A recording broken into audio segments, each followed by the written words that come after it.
اب خود ہی بھیجے سلامی، فرشتے کرے جن کے در کی غلامی، آؤ پڑھے ہم، آؤ پڑھے ہم سب مل کے باہم صلی اللہ علیہ وسلم۔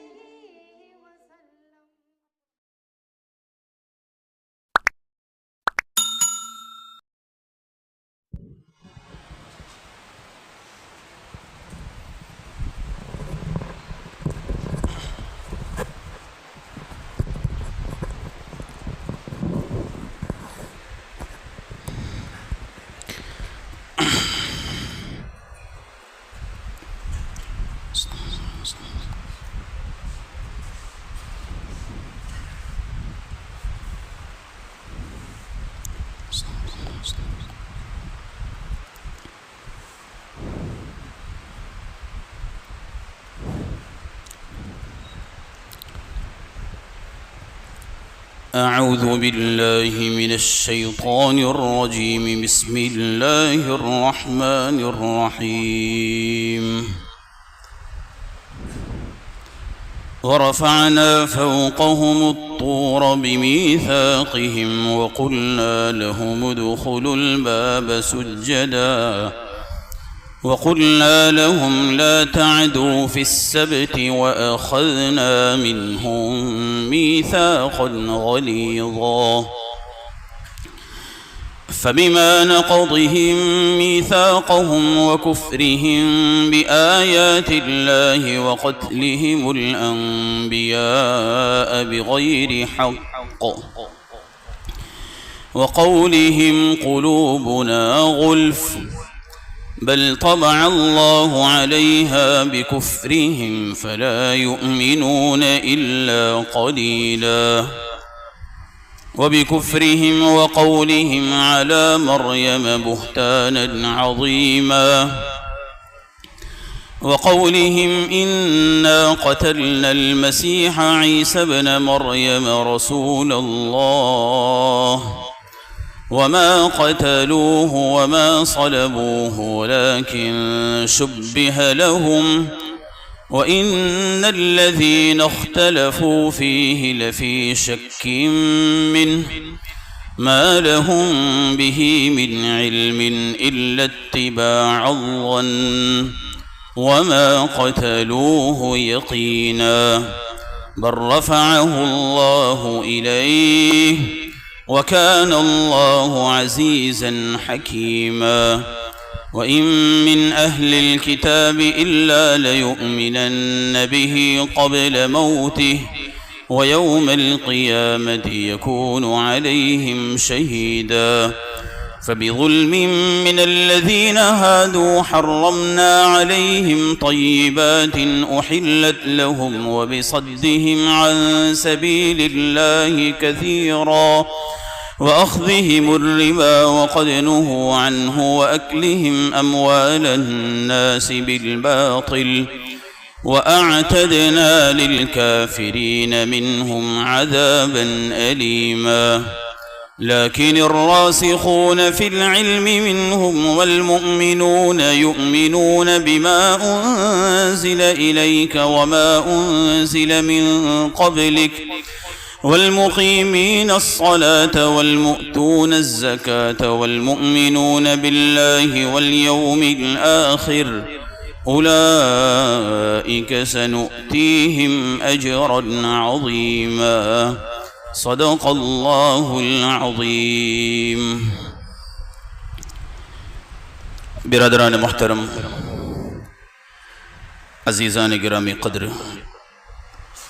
میرے معزز و مکرم دینی اسلامی بھائیوں، آپ حضرات کے سامنے سورۃ النساء کی چند آیتیں تلاوت کی گئی ہیں۔ گزشتہ کل آپ کے سامنے یہ بات بیان کی گئی تھی کہ اہل کتاب نے نبی کریم صلی اللہ علیہ وسلم سے یہ سوال کیا تھا کہ جیسے ہمارے نبی حضرت موسیٰ علیہ السلام اللہ کی جانب سے تحریری شکل میں تورات لائے تھے، ہم آپ کو نبی اس وقت مانیں گے کہ آپ بھی یک بارگی ایک ہی مرتبہ میں اللہ کی کتاب قرآن ہمارے پاس لے کر آئے ہیں۔ اس طرح کے وہ مطالبات کیا کرتے تھے۔ آپ صفا پہاڑ سے سونا نکال کر دکھائیے، آپ ہمارے مردوں کو زندہ کر کے دکھائیے، آپ فرشتوں سے ہماری گفتگو کرا دیجیے۔ اہل کتاب اور کفار و مشرکین اس طرح کے سوالات نبی کریم صلی اللہ علیہ وسلم سے کیا کرتے تھے۔ آپ علیہ السلام کو اس طرح کے سوالات سے بہت تکلیف ہوتی تھی، اس لیے جیسا کہ آپ نے سنا گزشتہ کل، اللہ تعالیٰ نے اپنے نبی کو اور اپنے حبیب صلی اللہ علیہ وسلم کو یہ تسلی دی کہ آپ زیادہ فکر نہ کریں، آپ سے تو اتنا ہی سوال کیا ہے کہ کتاب لا کر دکھائیں، ورنہ انہوں نے اپنے نبی موسیٰ کو اس سے بھی بڑے بڑے سوالات کیے تھے۔ جیسے گزشتہ کل آیا کہ انہوں نے کہا کہ ہم تو اللہ کو اپنی آنکھوں سے دیکھنا چاہتے ہیں، جب اللہ کی گفتگو سنائی تو اس پر یقین نہیں ہوا، اللہ کو ہم اپنی آنکھوں سے دیکھنا چاہتے ہیں۔ اسی مناسبت سے یہود بنو اسرائیل، آپ کو معلوم ہونا چاہیے کہ بنو اسرائیل وہی یہود ہے، اسرائیل حضرت یعقوب علیہ السلام کا نام ہے، عبرانی زبان کا لفظ ہے، اسرائیل کے معنی ہے عبداللہ، اللہ کا بندہ۔ حضرت یعقوب علیہ السلام کی 11 اولاد تھی، 11 لڑکے تھے، ان سے جو نسل چلی ہے وہ سب یہود کہے جاتے ہیں، بنو اسرائیل یعنی حضرت یعقوب علیہ السلام کے بیٹے۔ تو بات یہ ہے کہ ان کی کیا کیا خصلتیں تھیں، کیا کیا عادتیں تھیں۔ بنو اسرائیل میں ہزاروں کی تعداد میں انبیاء ہے، ایک لمبا سلسلہ نبوت کا ان کے اندر چلا، اللہ تعالیٰ نے بڑے انعامات ان پر فرمائے۔ اللہ کے رسول صلی اللہ علیہ وسلم کو تسلی دینے کے لیے یہ سب باتیں بیان کی جا رہی ہیں کہ یہ قوم کیسی تھی، انہوں نے اپنے نبی کو بلکہ اپنے انبیاء کو کس طرح پریشان کیا، کس حرج میں ڈالا۔ جب کوئی آدمی مصیبت میں پھنسا ہوا ہو تو اس کو اس سے بڑی مصیبت یاد کرنا چاہیے، اس کو تسلی ملتی۔ بخار آ جائے تو آدمی اللہ کا شکر ادا کریں کہ صرف بخار آیا ہے، ورنہ کیسے کیسے لوگ ہاسپٹل میں پڑے ہوئے ہیں۔ میں تو ابھی گھر پر آرام سے ہوں اور دوائی کھا کر دوائی لے کر میں آرام کر رہا ہوں، ورنہ لوگ اتنے پریشان ہیں، کوئی ہاسپٹل میں، کوئی کہاں ہے، کوئی کہاں ہے۔ تو آدمی ہمیشہ اپنی مصیبت سے بڑی مصیبت کو یاد کرے تاکہ اس کو تسلی حاصل ہو۔ اسی لیے جب کسی کی عیادت کے لیے، تیمارداری کے لیے جائیں تو آداب میں سے ہیں کہ ان کو تسلی دیتے ہوئے کہیں کہ اللہ تعالیٰ نے آپ کو بڑی اچھی حالت میں رکھا ہے، ماشاءاللہ، دیکھو ایسے ایسے لوگ ہیں دنیا کے اندر، وہ ایسے، لیکن ابھی آپ تو بڑی اچھی حالت میں ہیں، اللہ تعالیٰ آپ کو اس تکلیف سے بھی نجات عطا فرمائے۔ اس طرح کا انداز ہونا چاہیے کہ وہ آدمی اللہ تعالیٰ کا شکر ادا کرنے والا بنے، زبان پر کوئی شکوہ اور شکایت نہ ہو۔ نبی کریم صلی اللہ علیہ وسلم کی تسلی کے لیے یہ سب باتیں ان کی بیان کی جا رہی ہیں کہ بنو اسرائیل نے کیا کیا کارنامے انجام دیے، اپنے نبی کے ساتھ کیا کیا گستاخیاں کی ہیں انہوں نے۔ وَرَفَعْنَا فَوْقَهُمُ الطُّورَ بِمِيثَاقِهِمْ، ہم نے ان پر طور پہاڑ اٹھایا، بِمِيثَاقِهِمْ، ان کے وعدے کی وجہ سے، وعدے کی مخالفت کی وجہ سے۔ جب حضرت موسیٰ علیہ السلام کو تورات دی گئی اور بنو اسرائیل نے تورات پر عمل کرنے کا پختہ وعدہ کیا تھا، معاہدہ کیا تھا، اب جب تورات کے احکام بیان کیے گئے تو وہ عمل کرنے کے لیے تیار نہیں تھے، بیزاری کا اظہار کر رہے تھے کہ کوئی کتاب ہمارے لیے نہیں ہے۔ تو اللہ تعالیٰ نے کوہ تور کا ایک بڑی چٹان، ایک ٹکڑا اٹھایا اور ان کو کہا کہ مانتے کو نہیں مانتے؟ تو وہ سب یوں کر کے دیکھنے لگے، یعنی اگر نہیں مانتے ہو تو ابھی تم کو پاش کر دوں گا. تو وہ یوں دیکھنے لگے گا کہ مانتے مانتے مانتے، سب سجدے میں گر گئے اور گریہ ازاری کرنے لگے. اللہ تعالیٰ نے وہ ٹکڑا ہٹا لیا. اسی کو کہہ رہے ہیں کہ ایسی قوم تھی، اللہ تعالیٰ کو یہاں تک کرنا پڑا کہ ان کو بتانا پڑا کہ ابھی دبا دیں گے تم کو اگر نہیں مانو گے تو. وَرَفَعْنَا فَوْقَهُمُ الطُّورَ بِمِيثَاقِهِمْ وَقُلْنَا لَهُمُ ادْخُلُوا الْبَابَ سُجَّدًا، اور ہم نے ان سے کہا کہ تم دروازے سے داخل ہو سجدہ کرتے ہوئے، جھکتے ہوئے داخل ہونا. حضرت موسیٰ علیہ السلام اپنی قوم کو لے کر بیت المقدس یا وہاں قریب میں ایک بستی ہے اریحہ، وہاں گئے. تو پہلے تو یہ واقعہ ہے کہ وہاں کچھ ظالم و جابر قسم کے لوگ رہتے تھے اور ایک ظالم بادشاہ کی حکومت تھی. حضرت موسیٰ علیہ السلام کو ان سے جہاد کرنے کا حکم دیا گیا تھا.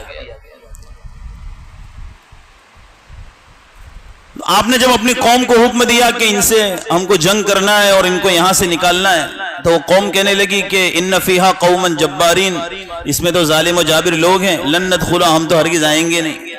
ساتھ نہیں دیا نبی کا. وہ خود بخود یہاں سے نکل جائیں تو پھر ہم اندر جائیں گے، اس کے بغیر جا نہیں سکتے اندر ہم. اور اگر آپ کو بہت شوق ہے لڑنے کا تو اذهب انت وربک، تیرا رب اور تو جا اور تم لڑ لو، تم اور تمہارے رب دونوں مل کر لڑ لو، ہم نہیں لڑیں گے. ہم یہاں بیٹھے ہوئے انتظار کر رہے ہیں آپ کیا کرتے ہم دیکھتے ہیں.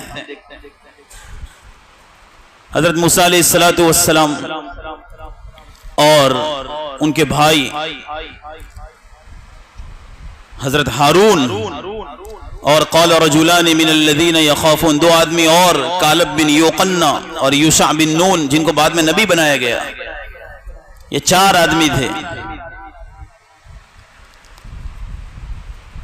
ان کا یہ عمل اللہ تعالیٰ کو پسند نہیں آیا، اس لیے اللہ کی جانب سے اعلان ہوا محرمۃ علیہم 40 سنہ. یہ زمین جس میں داخل ہونے جا رہے تھے اور جہاں جہاد کرنے کا حکم دیا گیا تھا، ظالم و جابر لوگوں کو جہاد کر کے وہاں سے در بدر کرنے کا حکم دیا گیا تھا. جب یہ ہماری بات نہیں مان رہے ہیں تو یہ زمین ان پر 40 سال تک حرام ہے. 40 سال، اس کو وادی تیہ کہا جاتا ہے، جس میں یہ لوگ بھٹکتے رہے 40 سال تک. صبح چلتے رہتے ایسا لگ رہا تھا، ایسا لگتا کہ اب قریب میں پہنچ گئے. پھر وہ تھک جاتے تو آرام کرتے، صبح جب اٹھتے تو جہاں سے چلے تھے پہلے دن واپس وہیں آ جاتے. یہ سلسلہ چلتا رہا، 40 سال تک چلتا رہا. وہاں اللہ تعالیٰ نے اس وادی تی میں حضرت موسیٰ بھی تھے، حضرت ہارون بھی تھے. اس وادی کے اندر یہ 4 آدمی تھے، کالب بن یوقنا اور یوشع بن نون، یہ 4 تھے. حضرت موسیٰ علیہ السلام کی دعاؤں کے نتیجے میں اللہ تعالیٰ نے اس وادی کے اندر بھی بنو اسرائیل پر بڑے انعامات کیے. وہاں نہ کھانا تھا نہ پینا تھا، کوئی چیز نہیں تھی، گرمی سخت.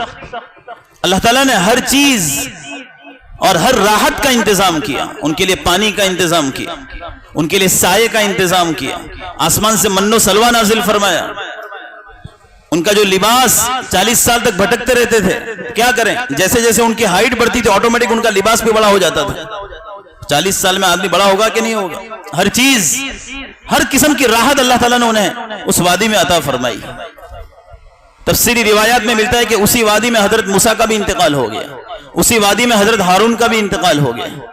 بعد میں یہ لوگ وادی سے باہر نکلے اور اس کے 40 سال کے بعد یوشع بن نون کو اللہ تعالیٰ نے نبوت عطا فرمائی اور ان کو حکم دیا. اس وقت جو باقی ماندہ بنو اسرائیل تھے ان کو لے کر انہوں نے ان پر جہاد کیا، چڑھائی کی، اور پھر یہ آگے کا واقعہ ہے. اب اس بستی میں ان کو داخل ہونے کے لیے کہا گیا تھا کہ تم اس بستی میں داخل ہونا جھک کر اور معافی کے ساتھ کہ اللہ معاف فرما دے. یعنی ہم کو جہاد کا حکم دیا گیا تھا، ہم نے جہاد نہیں کیا تو معاف فرما دے. لیکن جیسے میں بتلاتا جا رہا ہوں کہ وہ ہٹ درم لوگ تھے، بہت ضدی تھے، ہمیشہ اللہ تعالیٰ کے قانون کی مخالفت کرتے تھے، اللہ کے حکم کو ٹھکراتے تھے. اس لیے انہوں نے اللہ کی بات کو بھی ٹھکرایا اور اللہ نے جو کرنے کو کہا تھا اس کی بھی مخالفت کی، قول اور فعل دونوں کی مخالفت کی. کہا تھا جھک کر جانا، جھک کر نہیں گئے، اپنی چوتڑ اور رانوں کے بل گھسٹ کر گئے. اور یوں کہا تھا کہ یوں کہنا حتتن حتتن، اللہ معاف فرما دے، یا اللہ معاف فرما دے. تو انہوں نے یہ جملہ نہیں کہا، وہ حتتن کو بدل دیا، حبتن فی شعرتن، حبتن فی شعرتن، حبتن فی شعرتن. گیہوں بالوں میں کھانے کا تذکرہ کیا. داخل ہو رہے ہیں ایک تو چوتڑ کے بل گھسٹ کر، رانوں کے بل گھسٹ کر، اور جو کلمہ بولنے کا کہا تھا وہ نہیں بول رہے ہیں، بالکل برعکس کلمہ بول رہے ہیں. تو یاد دلا رہے ہیں کہ دیکھو کیسی قوم تھی حضرت موسیٰ علیہ السلام کی، اس طرح انہوں نے مخالفت کی. وَقُلْنَا لَهُمْ لَا تَعْدُوا فِي السَّبْتِ، ان سے کہا گیا تھا کہ سنیچر کے معاملے میں حد تجاوزی نہ کرنا. ہم نے جو شریعت آپ کو بتلائی ہے اس کی بارڈر کو کراس مت کرنا، جو ہم نے بتلایا ویسا ہی کرنا. یہ بات بھی اس سے پہلے یہاں بیان کی جا چکی ہے. وَاسْأَلْهُمْ عَنِ الْقَرْيَةِ الَّتِي كَانَتْ حَاضِرَةَ الْبَحْرِ إِذْ يَعْدُونَ فِي السَّبْتِ إِذْ تَأْتِيهِمْ حِيتَانُهُمْ يَوْمَ سَبْتِهِمْ شُرَّعًا وَيَوْمَ لَا يَسْبِتُونَ. قرآن کریم میں مختلف جگہوں پر اس واقعے کا تذکرہ ہے.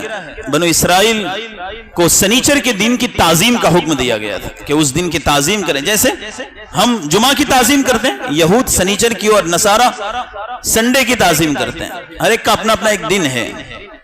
اللہ تعالیٰ کو جمعہ کا دن سب سے زیادہ محبوب ہے، اسے امت محمدیہ نے نبی کریم صلی اللہ علیہ وسلم کی برکت سے اختیار فرمایا. اب بات یہ ہے کہ ان کو کہا گیا تھا کہ سنیچر کے دن کی تعظیم کرنا، اور سمندر میں جو مچھلیاں آتی ہیں ان مچھلیوں کا شکار نہیں کرنا. اب چونکہ یہ اللہ تعالیٰ کے فرمان کی مخالفت ہمیشہ کیا کرتے تھے، تو انہوں نے ایک حیلہ اختیار کیا. حیلہ یعنی ایک چال، چھوٹنے کا ایک راستہ. جیسے بہت سارے لوگ زکوٰۃ میں ہیلے کرتے ہیں، حیلہ ہمیشہ ڈھیلا ہوتا ہے، اس لیے ضرورت کے وقت ہی اس کو استعمال کرنا چاہیے. جب بہت سخت ضرورت پیش آ جائے تب حیلہ اختیار کیا جائے، ورنہ آدمی ہر چیز کے اندر حیلہ اختیار کرے یہ مناسب نہیں. یہ شریعت کا مذاق ہے، یہ شریعت کھلونا بن جائے گی. آپ ہر چیز میں حیلہ اختیار کرو گے کہ میں نے یوں حیلہ کر لیا، ہر سال حیلہ کر رہے ہیں، ہر کام میں حیلہ کر رہے ہیں. ارے حیلہ ضرورت کے لیے، اضطراری حالت میں، پریشانی کے وقت اختیار کیا جاتا ہے. اب انہوں نے اللہ کی شریعت کو کھلونا بنا کر یہ حیلہ اختیار کیا کہ ان کو کہا گیا تھا کہ سنیچر کو مچھلیوں کا شکار نہ کرنا، تو یہ ایسا کرتے تھے. اللہ کی طرف سے آزمائش تھی کہ سنیچر کے دن مچھلیاں بہت آتی تھی، کود کر جاتی ان کے سامنے. اللہ کی طرف سے آزمائش تھی. تو ان کو آدمی جب مچھلیوں کا آدمی کا کاروبار ہو اور مچھلی کھانے کا بہت شوق ہو اور سامنے اس طرح کی مچھلیاں جائیں، ظاہر سی بات ہے کہ منہ میں پانی آنے والا ہے. اب اللہ کی طرف سے آزمائش تھی تو یہ ایسا کرتے تھے، مچھلی پکڑتے نہیں تھے سنیچر کو. چھوٹے چھوٹے تالاب بنا رکھے تھے، پانی جا رہا ہے، اب بڑی بڑی مچھلیاں آتی تو چھوٹے چھوٹے سوراخ قریب میں بنا رکھے تھے، مچھلیاں وہاں گر جاتی ہیں. جا رہی ہے اور آگے ایسا تالاب جیسا آ رہا ہے چھوٹا سا، تو مچھلیاں جا کر اندر پھنس جاتی، تو سب کو جمع کر لیتے. مچھلی سنیچر کی جتنی مچھلیاں تھی سب وہ کھڈے کے اندر جمع ہو جاتی. چھوٹے چھوٹے تالاب بنا رکھے تھے انہوں نے، مچھلیاں جائیں اور وہاں جمع ہو جائے. تو یہ تو شکاری ہے، وہی سمجھتے تھے کہ ہم ہاتھ سے نہیں پکڑ رہے، لیکن وہ جمع کرتے تھے اس طرح، حیلہ اختیار کرتے. پھر اتوار کو سب مچھلیاں پکڑ لیتے، سنیچر کو یہ کرتے اور اتوار کو پکڑ لیتے. اللہ تعالیٰ فرماتے ہیں کہ حد تجاوزی کر رہے ہیں، ہم نے جو بتلایا تھا بالکل اس کے خلاف جا رہے ہیں. وَأَخَذْنَا مِنْهُمْ مِيثَاقًا غَلِيظًا، ان سے بڑا پکا اور پختہ ہم نے معاہدہ کیا تھا، لیکن انہوں نے مخالفت کی. فَبِمَا نَقْضِهِمْ مِيثَاقَهُمْ، ان کے معاہدے کی مخالفت کی وجہ سے، اللہ تعالیٰ کی آیتوں کے انکار کی وجہ سے، ناحق انبیاء کو قتل کرنے کی وجہ سے، بنی اسرائیل نے اپنے انبیاء کو قتل کیا، اپنے نبیوں کو قتل کیا. حضرت زکریا علیہ السلام کو آرے سے چیر دیا، حضرت یحییٰ علیہ السلام کو قتل کر دیا. بعد میں حضرت عیسیٰ علیہ السلام نازل ہوئے تو ان کو قتل کرنے کی سازش کی، جیسا کہ آگے آ رہا ہے. وَقَوْلِهِمْ قُلُوبُنَا غُلْفٌ، اور ان کے اس کہنے کی وجہ سے کہ ہمارے دل محفوظ ہیں. ان کو جب کوئی حق بات بتلائی جاتی تو کہتے تھے کہ ہمارے دل تو محفوظ ہیں، یہ تمہاری باتوں میں ہم آنے والے نہیں، کوئی اثر ہونے والا نہیں ہے، اس لیے بہت زیادہ باتیں نہ کرو ہمارے سامنے، ہمارے دل محفوظ ہے پہلے سے. غلف، ہمارے دلوں پر غلاف چڑھے ہوئے، یعنی محفوظ ہیں، اس میں کوئی چیز جائے گی نہیں. جیسے وہ گھڑی ہوتی ہے نا واٹر پروف، تو وہ کہتے ہیں ہمارے دل اثر پروف ہے، کسی چیز کا اس میں اثر ہونے والا نہیں، لہذا زیادہ محنت نہ کرو. ریتی میں کوئی پھونک مارے ریتی کو کوئی اثر ہوگا؟ ریتی کا تودہ ہو، ریت کا تودہ ہو، اس میں آپ پھونک مارو گے وہ ریت کو کچھ ہونے والا نہیں۔ تو وہ اسی طرح کہتے تھے کہ ہمارا جو دین ہے نا وہ محفوظ ہے، اس لیے ہم بالکل آپ کی کسی بات کا اثر ہم کو ہونے والا نہیں ہے۔ ایک مطلب تو یہ ہے۔ دوسرا مطلب قلوبنا غلف، ہمارے دل غلف، ہمارے دل برتن علم کے، معرفت کے، لہذا آپ کے علم کی ہم کو کوئی ضرورت نہیں، ہمارے پاس پہلے سے علم موجود ہے، ہم کو آپ کی کوئی ضرورت نہیں ہے۔ اللہ تعالیٰ فرماتے ہیں کہ یہ بکواس کر رہے ہیں، یہ ان کی ہفوات ہیں۔ حقیقت یہ ہے کہ اللہ نے ان کے کفر کی وجہ سے ان کے دلوں پر مہر لگا دی، اس لیے کوئی بات اثر نہیں کرتی۔ دل محفوظ نہیں ہے، وہ مہر لگ چکی اللہ کی جانب سے، اس لیے کسی بات کا اثر نہیں ہوتا ہے۔ جب دل بہت سخت ہو جاتے ہیں تو پھر حق بات اثر انداز نہیں ہوتی۔ جب آدمی ایک گناہ کرتا رہتا ہے تو پھر ایسا ہوتا ہے کہ دل بہت سخت ہو جاتا ہے، پھر کسی کی کوئی بھی بات، حق بات اثر انداز نہیں ہوتی۔ اسی کو نبی کریم صلی اللہ علیہ وسلم نے فرمایا کہ ان فی الجسد مضغہ، کہ جسم میں ایک ٹکڑا ہے، اذا صلحت صلح الجسد کلہ، جب وہ درست ہو جاتا ہے تو پورا بدن درست ہو جاتا ہے، واذا فسدت فسد الجسد کلہ، جب وہ بگڑ جاتا ہے تو پورا جسم بگڑ جاتا ہے۔ الا وہی القلب، یاد رکھو کہ وہ دل ہے۔ دل، جب کوئی آدمی کو ایک گناہ کرتا ہے تو دل پر ایک نقطہ لگتا ہے، توبہ نہیں کرتا ہے تو وہ نقطہ رہتا ہے، دوسرا گناہ کرتا ہے دوسرا نقطہ، تیسرا گناہ کرتا ہے تیسرا نقطہ، وہ نقطے لگتے رہتے ہیں یہاں تک کہ پورا دل سیاہ ہو جاتا ہے۔ پھر کیا ہوتا ہے؟ اس دل کے اندر اثر قبول کرنے کی صلاحیت باقی نہیں رہتی ہے، پھر وہ گمراہی کی طرف جاتا ہے۔ اللہ تعالی ہم تمام کی حفاظت فرمائے۔ فلا یؤمنون الا قلیلا، بس بہت کم لوگ ان میں سے ایمان لاتے ہیں۔ وبکفرہم وقولہم علی مریم بہتانا عظیما، اور ان کے کفر اور ان کے بہتان، بڑے بہتان کی وجہ سے حضرت مریم علیہ السلام پر، انہوں نے حضرت مریم پر بہتان لگایا تھا، تہمت لگائی تھی۔ آپ کو معلوم ہے کہ حضرت عیسیٰ علیہ السلام بغیر باپ کے پیدا ہوئے، اپنی والدہ مریم کے پیٹ سے۔ یہ اللہ تعالیٰ کی قدرت تھی، یہ اللہ تعالیٰ کی کاریگری تھی۔ قرآن کریم میں اللہ تعالیٰ نے یہ واقعات بیان فرمائے ہیں کہ جو ولادت ہے وہ اللہ تعالیٰ کی جانب سے ایک انعام اور گفٹ ہے۔ کوئی آدمی اپنی طاقت، اپنی قوت اور اپنے بلبوتے پر یہ نہیں کہہ سکتا کہ میں 10 بچے پیدا کروں گا، نہیں۔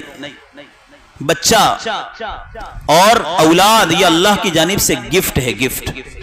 اللہ جس کو چاہتے ہیں عطا فرماتے ہیں اور جس کو چاہتے ہیں نہیں عطا فرماتے ہیں۔ جس عورت کو چاہتے ہیں بانجھ رکھتے ہیں، جس کو چاہتے ہیں لڑکے دیتے ہیں، جس کو چاہتے ہیں لڑکیاں دیتے ہیں، جس کو چاہتے ہیں دونوں دیتے ہیں، اور جس کو چاہتے ہیں کچھ نہیں دیتے ہیں۔ یہ اللہ کی جانب سے گفٹ ہے۔ قرآن میں بھی اس کو یہبو کا ہبہ، یہ اللہ کی جانب سے ہدیہ ہے، اور ہدیہ کسی کو بھی مل سکتا ہے، چھوٹے کو، بڑے کو، درمیان والے کو، اللہ جس کو چاہے دیں۔ اس میں آدمی کی قوت، طاقت اور ان سب چیزوں کو دخل نہیں ہے۔ ظاہری طور پر کچھ اس کا اثر ہو سکتا ہے، ورنہ حقیقت یہ ہے کہ اللہ جس کو چاہتے ہیں اسے عطا فرماتے ہیں۔ اللہ تعالیٰ نے ایسے واقعات دنیا کے اندر، ایسے واقعات کو وجود دیا کہ جن کے ذریعے لوگوں کو یہ علم ہو جائے کہ یہ سب اللہ تعالیٰ کے قبضہ قدرت میں ہے۔ حضرت آدم علیہ السلام کو بغیر ماں باپ کے پیدا کیا، کوئی ماں نہیں، کوئی باپ نہیں۔ پھر حضرت حوا کو پیدا کیا بغیر ماں باپ کے۔ پھر کچھ ایسے واقعات پیش آئے کہ حضرت عیسیٰ علیہ السلام کو بغیر باپ کے پیدا کیا، مریم کے پیٹ سے۔ حضرت مریم علیہ السلام نہایت متدینہ، زاہدہ اور نیک صالح خاتون تھی۔ قرآن کریم میں ان کی تفصیلی ان کا واقعہ موجود ہے، مستقل سورت ہے سورہ مریم 16ویں پارے میں۔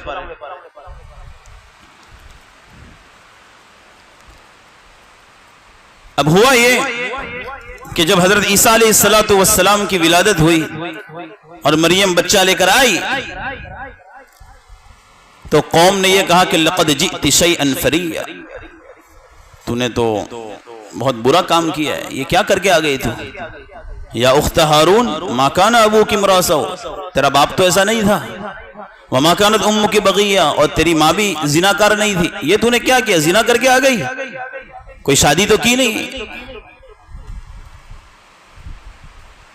تو انہوں نے کہا کہ واقعہ ہے، اس واقعے کو میں تفصیل سے بیان نہیں کروں گا۔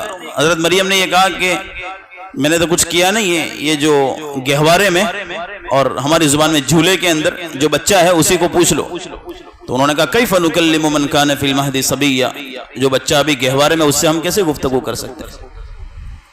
کہا کہ بات کیجئے۔ حضرت عیسیٰ علیہ السلام چھوٹے تھے بالکل، ننھے منھے، تو ان کو پوچھا کہ تو کون ہے؟ عیسیٰ علیہ السلام گہوارے میں تھے، فوراً انہوں نے کہا کہ انی عبداللہ، میں اللہ کا بندہ ہوں، آتانی الکتاب، اللہ نے مجھے کتاب عطا فرمائی، وجعلنی نبیا، اور مجھے نبی بنایا، وجعلنی مبارکا اینما کنت، اور مجھے بابرکت بنایا جہاں میں رہوں گا، واوصانی بالصلاۃ والزکاۃ ما دمت حیا، جب تک زندہ رہوں گا نماز کا زکوٰۃ کا اللہ نے حکم دیا ہے۔ ان آیات کی روشنی میں مفسرین نے لکھا ہے کہ نبی کو نبوت 40 سال کی عمر میں دی جاتی ہے، ہر نبی کو نبوت 40 سال کی عمر میں، جب انسان کا شعور اور انسان کا ادراک اور انسان کی سمجھ بوجھ اور انسان کی عقل بالکل پختہ ہو جاتی ہے، اس وقت اللہ تعالیٰ نبی کو نبوت عطا فرماتے ہیں، اور وہ 40 سال کی عمر ہے۔ لیکن حضرت عیسیٰ علیہ السلام کو، اور اسی طرح حضرت زکریا یا حضرت یحییٰ علیہ السلام کو اللہ تعالیٰ نے نبوت بچپن سے عطا فرمائی تھی۔ عیسیٰ علیہ السلام گہوارے میں اور کہہ رہے ہیں وجعلنی نبیا، مجھے نبی بنایا ہے۔ اس سے معلوم ہوا کہ عیسیٰ علیہ السلام کو نبوت اللہ نے پہلے ہی دن سے عطا فرمائی، ماں کے پیٹ سے نبوت عطا فرمائی، یہ ان کی خصوصیت ہے حضرت عیسیٰ علیہ السلام کی۔ خیر، تو یہ وہ قوم ہے کہ جنہوں نے حضرت مریم پر بہتان لگایا تھا۔ وَقَوْلِهِمْ إِنَّا قَتَلْنَا الْمَسِيحَ عِيسَى ابْنَ مَرْيَمَ رَسُولَ اللَّهِ، اور بنو اسرائیل ہی نے یہ بات کہی تھی کہ ہم نے مسیح عیسیٰ ابن مریم کو جو اللہ کے رسول ہیں ان کو قتل کر دیا، حالانکہ اللہ نے انہوں نے ان کو قتل نہیں کیا، یہ ان کا گمان اور ان کے ذہن و دماغ کے اختراعات ہیں، یہ ان کی بناوٹی باتیں ہیں، اور ان کے اوپر ان کو مشابہت لگ گئی۔ واقعہ ہے، مفسرین نے الگ الگ واقعات نقل کیے ہیں، انہوں نے سازش کی اور حضرت عیسیٰ علیہ السلام کو اللہ تعالیٰ نے طرح طرح کے معجزات عطا فرمائے تھے، قرآن کریم میں موجود ہیں۔ مردوں سے گفتگو کرتے تھے، کوڑیوں کو شفا دے دیتے تھے، کوئی اپاہج ہوتا اس پر ہاتھ پھیرتے تو اس کا اپاہج پن ختم ہو جاتا تھا، کوئی مادرزاد اندھا ہوتا اس پر ہاتھ پھیرتے تو اس کا اندھا پن ختم ہو جاتا۔ مٹی کے جو کھلونے بچے بناتے نا، مٹی کے کھلونے، تو وہ مٹی سے کوئی پرندہ بناتے اور اس پہ پھونک مارتے تو اس میں جان پیدا ہو جاتی، پرندہ اڑنے لگتا تھا۔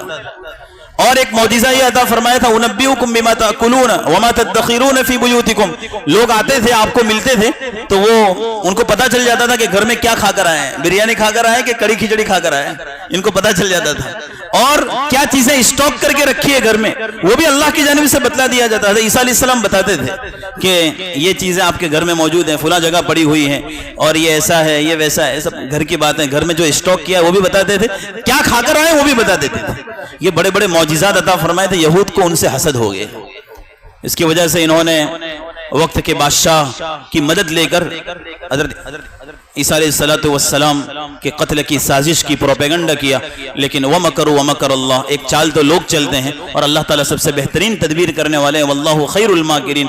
ہوا یہ کہ حضرت عیسیٰ علیہ السلام اپنے گھر میں تھے اپنے حواریین اور مخصوص لوگوں کے ساتھ، انہوں نے ایک منافق کو حضرت عیسیٰ علیہ السلام جس گھر میں تھے اس کا محاصرہ کر لیا، اور ایک منافق کو گھر میں بھیجا کہ جائیے دیکھ کر آئیے اندر عیسیٰ کیا کر رہے ہیں اور کس حالت میں ہیں۔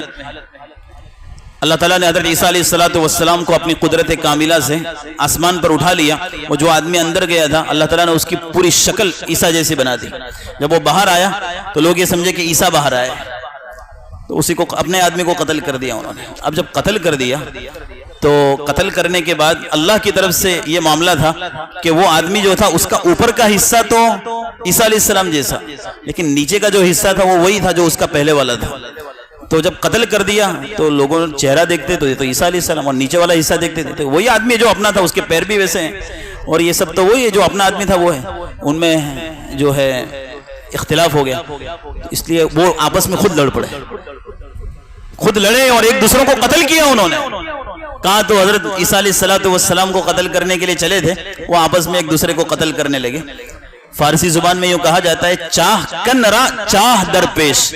جو آدمی کسی کے لیے کنواں کھودتا ہے نا، تو سب سے پہلے کنواں اس کے سامنے ہی ہوتا ہے۔ جو کنواں کھودے گا تو کنواں کہاں ہوگا؟ کھودنے والے کے سامنے ہی ہوگا۔ اس لیے آپ کسی کے لیے رکاوٹ بنو گے تو رکاوٹ آئندہ آپ کے لیے بھی آ سکتی ہے۔ اس لیے رکاوٹ نہیں بننا چاہیے کہ دینی کاموں میں خاص طور پر۔ اور کسی کی ہمارے یہاں ٹانگیں کھینچتے ہیں لوگ، کسی کو کوئی اچھا کام خود نہیں کرنا ہے نہ کسی کو کرنے دینا ہے، تو یہ بہت بری چیز ہے۔ بات یہ ہے کہ وہ حضرت عیسیٰ علیہ السلام کو قتل کرنے کے لیے چلے تھے، اپنے ہی آدمی کو قتل کر دیا، اختلاف ہوا، خود ہی آپس میں ایک دوسرے کو قتل کرنے لگے۔ تو یہ وہ قوم ہے کہ کہتے ہیں، دعویٰ کرتے ہیں کہ عیسیٰ کو ہم نے قتل کر دیا، حالانکہ قتل نہیں کیا۔ اللہ تعالیٰ فرماتے وما قتلوا، نہ قتل کیا، وما صلبوا، نہ سولی پر چڑھایا، بلکہ ان کو مشابہت لگ گئی۔ وَإِنَّ الَّذِينَ اخْتَلَفُوا فِيهِ لَفِي شَكٍّ مِّنْهُ، جن لوگوں نے اختلاف کیا اس سلسلے میں وہ شک میں پڑے ہوئے ہیں، ان کو کوئی علم نہیں ہے، مگر یہ تو ان کے خیالی پلاؤ ہیں۔ وما قتلوه یقینا، یقینی طور پر انہوں نے ان کو قتل نہیں کیا ہے، بلکہ قرآن یہ اعلان کر رہا ہے کہ اللہ نے ان کو آسمان پر اٹھا لیا۔ وَكَانَ اللَّهُ عَزِيزًا حَكِيمًا، اور اللہ تعالیٰ غالب ہیں، زبردست ہیں، بڑی حکمت والے ہیں، حکمت کے تحت یہ کام کیا ہے۔ قرب قیامت میں حضرت عیسیٰ علیہ السلام دمشق کی جامع مسجد کے مینارے پر اتریں گے۔ پہلے امام مہدی آئیں گے اور دجال سے مقابلہ کریں گے، اور اس کے بعد حضرت عیسیٰ علیہ السلام دمشق کی جامع مسجد کے مینارے پر نازل ہوں گے، پھر دونوں مل کر دجال کا مقابلہ کریں گے اور دجال کو قتل کریں گے۔ امام مہدی کا پہلے انتقال ہوگا، پھر حضرت عیسیٰ علیہ السلام کا انتقال ہوگا، اور عیسیٰ علیہ السلام اس وقت جو آئیں گے تو وہ امت محمدیہ کے ایک فرد بن کر آئیں گے۔ ان کی نبوت ختم ہوگی؟ نہیں، ان کی نبوت ختم نہیں ہوگی۔ نبوت تو جو پہلے اللہ نے دی تھی وہ تو رہے گی، لیکن اب جو آئیں گے تو وہ اللہ کے رسول صلی اللہ علیہ وسلم کی نبوت کے زمانے میں آئے ہیں۔ جیسے سعودیہ عربیہ کا کنگ سلمان بن عبدالعزیز اگر جارڈن چلا جائے تو سعودیہ کی حکومت اس کی ختم نہیں ہوگی، وہ تو سعودیہ کا حاکم ہی ہے، لیکن جارڈن چلا گیا تو جارڈن میں اس کو ان رولز کو فالو کرنا پڑے گا جو جارڈن کے رولز ہیں۔ سعودیہ کا کنگ وہ تو ہے ہی، لیکن اب چونکہ دوسرے ملک میں گیا ہے تو اس کو وہی رولز اس کو لگیں گے جو اس ملک کے رولز ہیں۔ عیسیٰ علیہ السلام جس زمانے میں آئیں گے قرب قیامت میں تو وہ تو نبی ہیں، اپنے زمانے کے نبی تھے، ان کی نبوت ختم نہیں ہوئی، نبوت ختم نہیں ہوئی، بلکہ کیا ہوا، وہ چونکہ دوسرے ملک میں گئے ہیں، دوسرے نبی کی نبوت کے زمانے میں گئے ہیں، تو ان کو پھر اس کے مطابق اپنی زندگی گزارنی ہوگی، نبی کریم صلی اللہ علیہ وسلم کی شریعت کے مطابق چلنا ہوگا، یہ مطلب ہے۔ بر رفعہ اللہ الیہ، اللہ نے ان کو آسمان پر اٹھا لیا۔ وکان اللہ عزیزا حکیما، اللہ بڑے زبردست اور حکمت والے ہیں۔ وَإِن مِّنْ أَهْلِ الْكِتَابِ إِلَّا لَيُؤْمِنَنَّ بِهِ قَبْلَ مَوْتِهِ، اللہ تعالیٰ فرماتے ہیں کہ اہل کتاب میں سے ہر شخص ان پر اپنی موت سے پہلے ایمان لائے گا۔ اس کے تین مطلب مفسرین نے بیان کیے۔ اہل کتاب میں سے ہر شخص اپنی موت سے پہلے ان پر ایمان لائے گا۔ اس کا ایک مطلب تو یہ ہے کہ یہود و نصارہ موت سے پہلے عیسیٰ علیہ السلام پر ایمان لاتے ہیں، جب ان کے سامنے وہ غیب کی باتیں ظاہر ہو جاتی ہیں تو وہ ایمان لاتے ہیں کہ ہم عیسیٰ کو اللہ کا رسول مانتے ہیں۔ اللہ تعالیٰ فرماتے ہیں لیکن اس وقت کا یہ ایمان معتبر نہیں ہے، جب جاکنی کا عالم شروع ہو جائے اور روح قبض ہونے کا وقت جو بالکل آخری وقت ہوتا ہے، جب سانسیں پھولنے لگتی، جس کو جاکنی کا عالم کہتے ہیں، عربی زبان میں جس کو احتضار کہتے ہیں، جب آخری سانسیں چلنے لگتی ہے اس وقت آدمی توبہ کرے، توبہ بھی قبول نہیں، دروازہ بند ہو جاتا ہے، اس سے پہلے توبہ کرنی۔ ایسے موقع پر توبہ تو فرعون نے بھی کی تھی، جب اس کو دریائے نیل کے اندر غرق کر دیا گیا تو وہ کہنے لگا کہ میں ایمان لاتا ہوں۔ اللہ تعالیٰ نے کہا الان ابھی تجھے سمجھ پڑی، اس سے پہلے تو نافرمان بنا رہا، زمین میں فساد مچاتا رہا، اب توبہ قابل قبول نہیں ہے۔ تو ایک مطلب تو یہ کہ یہود و نصارہ موت سے پہلے ایمان لاتے ہیں، بالکل آخری وقت میں، لیکن اس کا اعتبار نہیں ہے۔ یا پھر یہود و نصارہ اپنی موت سے پہلے اللہ کے رسول پر ایمان لاتے ہیں، اللہ پر اور اللہ کے رسول صلی اللہ علیہ وسلم پر ایمان لاتے ہیں، لیکن وہی بات کہ ان کا یہ ایمان معتبر نہیں ہے۔ اور تیسری بات یہ ہے، تیسرا مطلب یہ بیان کیا ہے کہ آخری زمانے میں جب حضرت عیسیٰ علیہ السلام دنیا میں آئیں گے تو یہود سارے حضرت عیسیٰ علیہ السلام پر ایمان لے آئیں گے. ایک مطلب یہ ہے، اس لیے کہ وہ صلیب کو توڑ دیں گے اور خنزیر کو قتل کر دیں گے، یہودیت اور نصرانیت کا خاتمہ کریں گے. تو یہود و نصارہ حضرت عیسیٰ علیہ السلام پر ایمان لے آئیں گے. وَيَوْمَ الْقِيَامَةِ يَكُونُ عَلَيْهِمْ شَهِيدًا، اور قیامت کے دن حضرت عیسیٰ علیہ السلام ان پر گواہ بنیں گے. کن پر؟ یہود کے خلاف گواہی دیں گے کہ یہود نے ان کی تکذیب کی تھی، ان کی رسالت اور نبوت کو جھٹلایا تھا. نصارہ کے خلاف گواہی دیں گے کہ نصارہ نے حضرت عیسیٰ علیہ السلام کو اللہ کا درجہ دیا تھا، ان کی قوم نے ان کو اللہ تک پہنچا دیا. لقد کفر الذین قالوا ان اللہ هو المسیح ابن مریم، ان لوگوں نے کفر کیا جنہوں نے یہ کہا کہ عیسیٰ خود اللہ ہے. نصارہ ایسا کہتے تھے، اپنے نبی کو اللہ تک پہنچا دیا. یہ فرق ہے یہود اور نصارہ میں. یہود نے اپنے نبیوں کی توہین کی، ان کو قتل تک کر دیا، اور نصارہ نے اپنے نبی کی عظمت اور محبت میں غلو کیا، اللہ تک پہنچا دیا.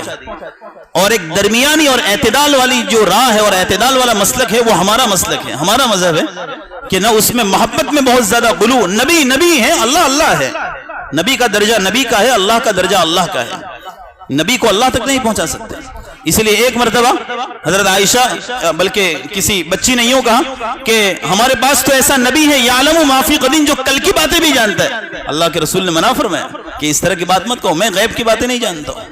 ایک صاحب نے مجھے سوال کیا تھا، میں نے 2-3 دن پہلے کچھ غیب کی بات آئی تھی، موبائل پر سوال آیا تھا. یہاں کے ایک آدمی میں جانتا ہوں، اگرچہ ان کی ملاقات ایک لمبے وقت سے نہیں ہوئی، تو میں نے پتہ نہیں کیا کہا تھا. انہوں نے کہا کہ غیب کی بات کہی تھی اور غیب کی کوئی بات چھیڑی تھی، ذرا اور وضاحت کر دیجئے. پتہ نہیں، میں نے یہ کہا تھا کہ نبی کو غیب کا علم نہیں دیا گیا، اور غیب کا جو علم ہے، غیب کہتے ہیں کہ جس میں کوئی واسطہ نہ ہو، اس کو غیب کہتے ہیں. اللہ تعالیٰ بغیر واسطے کے ہر چیز جانتے ہیں. یہ میں نے سمجھایا تھا. نبی کو کوئی بات بتلائی جاتی ہے کل کی، قرب قیامت کی خبریں جو نبی نے بتلائی، یا نبی نے اپنے زمانے میں آگے کی جو خبریں بتلائی، یہ غیب نہیں ہے. اس لیے کہ نبی نے جو بتلایا ہے وہ اللہ کے بتلانے سے بتلایا. آپ پر وحی آئی اور آپ نے بتلایا، آپ پر وحی آئی اور آپ نے بتلایا. یہ واسطہ ہو گیا، درمیان میں وحی کا واسطہ ہے. اس لیے میں نے کہا تھا کہ اللہ تعالیٰ قرآن میں فرماتے کہ اللہ کے پاس قیامت کا علم ہے. وَيُنَزِّلُ الْغَيْثَ، بارش کب ہوگی یہ اللہ کے پاس علم ہے. وَيَعْلَمُ مَا فِي الْأَرْحَامِ، ماں کے پیٹ میں کیا ہے یہ اللہ کے پاس علم ہے. اب آج کل جو بتلایا جاتا ہے کہ بارش کی آگاہی ہے 2 دن 3 دن، یہ آلات کے ذریعے بتلایا جاتا ہے، مشینوں کے ذریعے بتلایا جاتا ہے. ان کے پاس وہ ٹیکنالوجی ہے جس کے ذریعے وہ موسم اور موسمیات کے اوپر کنٹرول کیے ہوئے ہیں. کتنی گرمی ہوگی، کتنی سردی ہوگی، کتنی بارش ہوگی، کہاں ہوگی، کب ہوگی، یہ سب مشینوں کے. اس کو غیب کا علم نہیں کہیں گے. پیٹ میں کیا ہے، لڑکا ہے، لڑکی ہے، 1 ہے، 2 ہے، یہ سب باتیں مشینوں کے ذریعے پتہ چل جاتی ہے. ہمارے ہندوستان کے اندر یہ چیز جرم ہے کہ بتلایا جائے کہ لڑکا ہے کہ لڑکی. یہ گناہ ہے، آپ کو معلوم ہونا چاہیے، کرائم ہے. کوئی ڈاکٹر بتا نہیں سکتا کہ یہ لڑکا ہے کہ لڑکی. دوسرے ملکوں میں یہ بات بتلا دی جاتی ہے. آپ باہر کے ملکوں میں چلے جائیں، ترکی اور دوسرے اس طرح کے ملک ہیں، وہاں پر یہ بتانے میں کوئی حرج نہیں ہے. اس لیے لوگ پہلے سے نام رکھ لیں. ان کو پتا ہوتا ہے کہ لڑکا ہونے والا ہے کہ لڑکی ہونے والی، پہلے سے نام سوچ کر رکھتے ہیں. اور ان کو یقین ہے، اس لیے ڈاکٹر بتا دیتے کہ وہ لڑکا ہے یا لڑکی. یہاں کے ڈاکٹروں کو بھی معلوم ہوتی ہے، لیکن یہاں پر یہ بتانا جرم ہے اور یہ قانونی سزا ہے اس پر. تو یہ کیسے بتلاتے ہیں؟ وہ مشین کے ذریعے بتاتے. اس کو غیب کا علم نہیں کہیں گے. اللہ تعالیٰ کے پاس غیب کا علم ہے، اس لیے کہ کوئی واسطہ نہیں. اللہ سب کچھ جانتا ہے، دل کی باتیں بھی جانتا ہے. یہ بات میں نے بتلائی تھی، اسی کی میں نے وضاحت کی تھی. خیر، فَبِظُلْمٍ وَيَوْمَ الْقِيَامَةِ يَكُونُ عَلَيْهِمْ شَهِيدًا، اور قیامت کے دن عیسیٰ علیہ السلام ان کے خلاف گواہی دیں گے.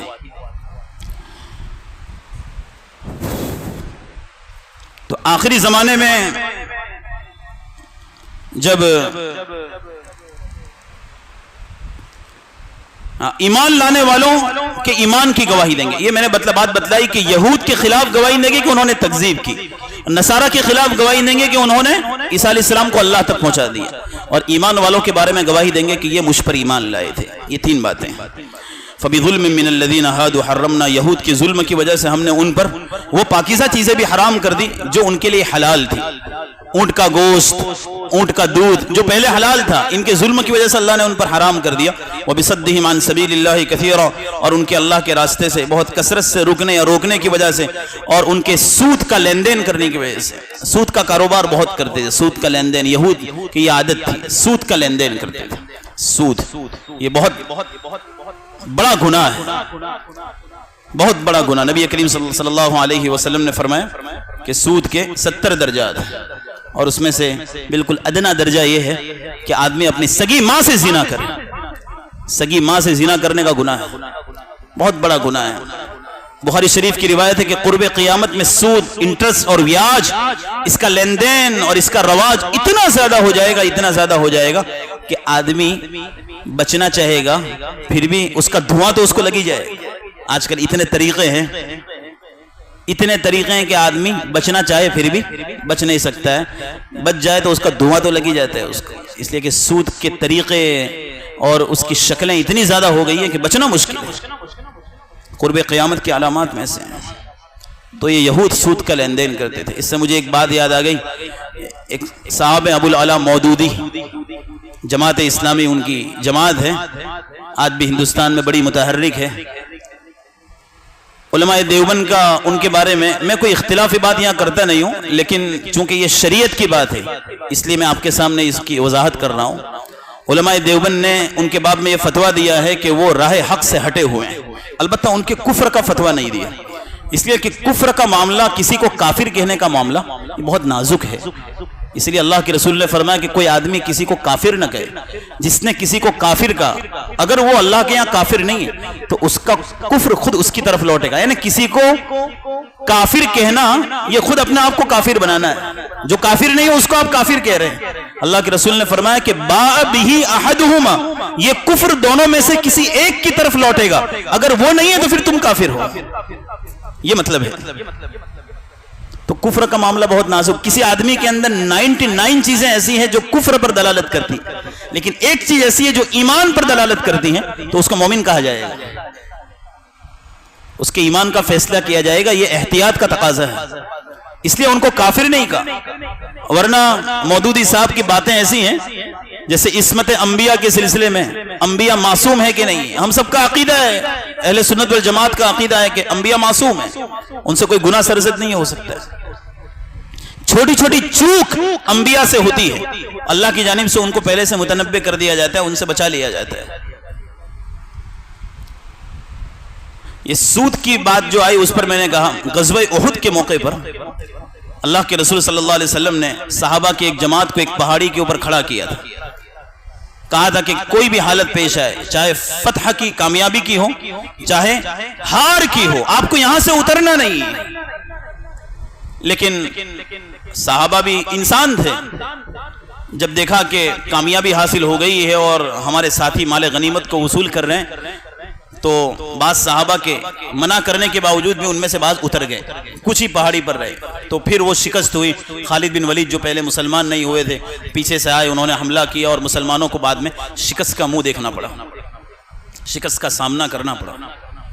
اس موقع کے اوپر مودودی صاحب لکھتے ہیں کہ جس قوم کے اندر سود کا رواج ہو اس میں ایسے حریص لوگ پیدا ہوتے ہیں. لا حول ولا قوت الا باللہ. جو آدمی صحابہ کے باب میں اس طرح کا کلمہ کہے، اس جملے کو میں نے پڑھا تو ایسا لگا کہ ابھی میری جان نکل جائے گی. صحابہ کے باب میں کوئی ایسا بول سکتا ہے کہ جو جس قوم میں سود خوری کا رواج ہو اس قوم میں حرص اور لالچ اور ایسے حریص لوگ اس قوم میں آتے ہیں، اس میں حرص بڑھ جاتی ہے. تو صحابہ کو گویا حریص کہہ رہے ہیں. حالانکہ اللہ تعالیٰ نے قرآن کریم میں اس واقعے کو جگہ جگہ، قرآن کریم میں خاص طور پر سورہ آل عمران وغیرہ میں اللہ تعالیٰ نے اس کو بیان کیا اور ان کی معافی کا اعلان کیا کہ اللہ نے معاف کر دیا وغیرہ وغیرہ وغیرہ. اس کو اس انداز سے بیان کرنا صحابہ کی شان میں گستاخی ہے. تو یہود یہ سود کا لین دین کرتے تھے. وَقَدْ نُهُوا عَنْهُ، حالانکہ ان سے روکا گیا تھا. وَأَكْلِهِمْ أَمْوَالَ النَّاسِ بِالْبَاطِلِ، اور ان کے لوگوں کا مال ناحق طور پر کھانے کی وجہ سے اللہ تعالیٰ نے ان پر جو حالات مسلط ہوئے ان سب گناہوں کی وجہ سے. وَأَعْتَدْنَا لِلْكَافِرِينَ مِنْهُمْ عَذَابًا أَلِيمًا، اور کافروں کے لیے ہم نے دردناک عذاب تیار کر رکھا ہے. لَكِنِ الرَّاسِخُونَ فِي الْعِلْمِ مِنْهُمْ، لیکن ان میں سے علم میں جو لوگ راسخ ہیں، پختہ ہیں، وَالْمُؤْمِنُونَ، اور ایمان والے جو ایمان رکھتے ہیں، اس کتاب پر جو آپ پر نازل کی گئی، جو آپ سے پہلے نازل کی گئی، اور خاص طور پر نمازوں کو قائم کرنے والے اور اسی طرح زکوٰۃ دینے والے اور اللہ پر اور آخرت کے دین پر ایمان لانے والے، ان سب لوگوں کو ہم اللہ تعالیٰ فرماتے کہ اجر عظیم قیامت کے دن عطا فرمائیں گے۔ یہ جو لوگ ہیں علم میں جو راسخ ہیں، یہود میں سے بہت سارے لوگ مسلمان ہوئے تھے۔ حضرت عبداللہ بن سلام رضی اللہ عنہ یہود کے بہت بڑے عالم تھے، کعب احبار مسلمان ہوئے، ثعلبہ بن سعیہ مسلمان ہوئے، اسد مسلمان ہوئے، اور اسی طرح زید بن سعید مسلمان ہوئے، اور اسد بن عبید مسلمان ہوئے۔ یہ سب مسلمان ہوئے ان کے باب میں کہ جو علم میں راسخ ہیں ان کو ہم قیامت کے دن اجر عظیم عطا فرمائیں گے۔ اسی طرح جو اللہ پر قیامت کے دن پر جو ایمان رکھتا ہے، نمازوں کو قائم کرنے والا، زکوٰۃ دینے والے، ان سب کو ہم اجر عظیم عطا فرمائیں گے۔ اللہ تعالیٰ یہ باتیں ہمیں سمجھا دیں، قرآن کریم کے انوار و برکات سے ہم تمام کو مالا مال فرمائیں، اور قرآن کریم کے مطابق ہمیں اپنی زندگی گزارنے کی توفیق ارزانی فرمائیں۔ آمین وآخر دعوانا ان الحمد للہ رب العالمین۔ اللهم لك الحمد كله ولك الشكر كله وإليك يرجع الأمر كله۔ اللهم صل على سيدنا ومولانا محمد وعلى آل سيدنا ومولانا محمد وبارك وسلم۔